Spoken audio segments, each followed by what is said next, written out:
Hi, I'm Rick Kaler. Thanks for joining me. For many of us, our home is more than just a piece of property.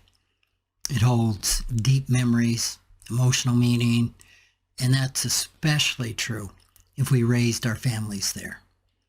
For this reason, estate planning discussions often include leaving the family home to the kids. Now, this can be a way to ensure that it stays in the family, continues to be enjoyed for generations to come. But it can also be a burden, preserving the physical space that produced all of those wonderful family memories comes at a financial cost. An article on this topic from Kiplinger, published September 27, 2023, recently caught my eye. The headline was, "Your home would be a terrible inheritance for your kids." I think you can probably understand why it caught my eye. The authors declared in it, houses make for terrible wealth transfer vehicles, citing both financial costs and potential family conflict. As a former real estate agent and an investor in real property, I can think of worse things than real estate to leave to your kids, such as nothing.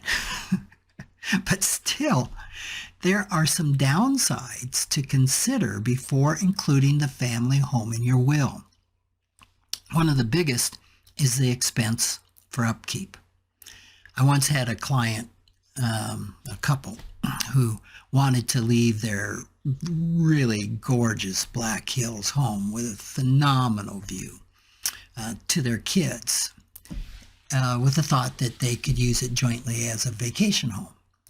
The family would be gathering for Christmas, so I suggested they discuss the idea with the kids, and I added up the annual cost to maintain the home, including taxes, so they could ask the kids if they were prepared to cover their ongoing share.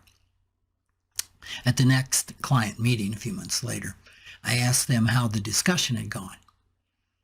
They said something like, "Oh, we can forget leaving them the house. When they saw the cost of upkeep, they all said it would cost less than half that amount to stay in hotels when they visited the Black Hills." Another downside of leaving property to multiple heirs is potential conflict. They may have different financial needs, different financial statements, or disagree about what to do with the property. It's also really wise to consider that you may need to sell the family home to provide for your own needs as you age. Now, on a more positive note, real estate can be a valuable asset that could provide an heir with financial security if they can use the house as a resident or have the skills to become a landlord. Owning rental real estate is a business, and that business requires time and knowledge to manage. There are also tax benefits associated with bequeathing real estate. For example, the heir may be able to claim a step up in basis, which means that the value of the property for tax purposes is reset to its fair market value on the date of your death. This can really reduce the amount of capital gains tax owed if the heir sells the property in the future. If you're concerned about the downside of leaving real estate to heirs, there's a number of possible alternatives. If you own a significant amount of real estate, you could put the property in a trust and let a professional trustee manage it and distribute the cash flow to heirs. Now, trusts can be pretty complex and they can be costly, so it's important to work with a financial planner and an attorney to explore this, and if they make sense, create one that makes your need, that meets your needs. You could also sell the property during your lifetime and leave the cash to your heirs.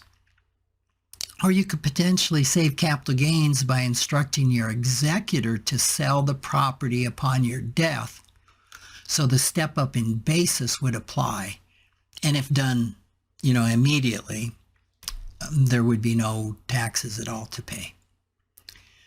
Legacy wishes about the family home are often more emotional than financial.